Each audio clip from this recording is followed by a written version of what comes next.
Students, this question was asked in the year 2011 in NEET exam. यह question 2011 साल में NEET exam में पूछा गया था और चैप्टर 2 से मोशन इन स्ट्रेट लाइन से आया है क्वेश्चन। तो पढ़ते हैं। ए particle covers half of total distance with speed v1 and the rest half distance with speed v2। It's average speed हमको निकालना है students. Okay, suppose students this is the total distance, okay, and we divide it by 2 and suppose this distance is d and suppose this distance is d, to total distance is 2d. Okay students, a particle covers half of its total distance with speed v1. ये जो यहाँ से a से b तक जाता है student, ये speed v1 से जाता है। तो कितना टाइम लगेगा इसको? टाइम का जो फॉर्मूला है स्टूडेंट वो कितना है? डिस्टेंस अपॉन स्पीड है, हमको पता है, क्योंकि स्पीड जो है वो स्टूडेंट क्या होता है? स्पीड जो होता है वो डिस्टेंस अपॉन टाइम होता है। इसीलिए जो टाइम का फॉर्मूला होता है डिस्टेंस अपॉन स्पीड होता है। तो यहां से ए से बी जाने के लिए इसको कितना वक्त लगेगा स्टूडेंट? ये सपोज t1 ले लेते हैं, तो t1 को लगेगा d अपॉन v1।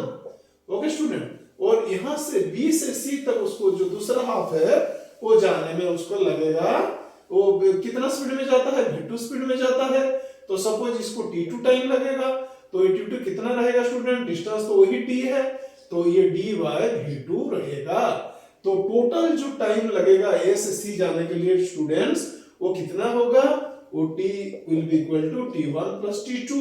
सो t1 क्या है हमने निकाल लिया, d bye v1 plus t2 क्या है स्टूडेंट्स? वो d बाय v2 है। ओके स्टूडेंट, तो हम d अगर कॉमन ले ले तो 1 bye v1 plus 1 bye v2 इसको लिख सकते हैं, और इसको ऐसे भी लिख सकते हैं d v1 plus v2 upon v1 v2।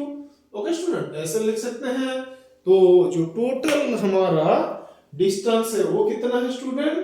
Total distance है ट्वाइस d a से c तक। तो जो टोटल टाइम है ये है। तो जो इसका एवरेज स्पीड कितना रहेगा स्टूडेंट? v एवरेज कितना रहेगा?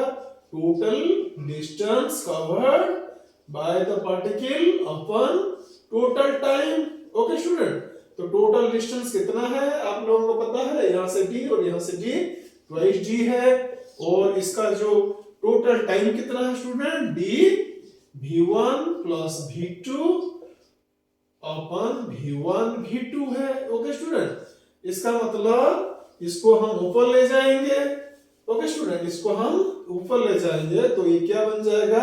ये d d कैंसिल हो गया और ट्वाइस v1 v2 ऊपर चला जाएगा, v1 v2 upon v1 plus v2 ये हो जाएगा।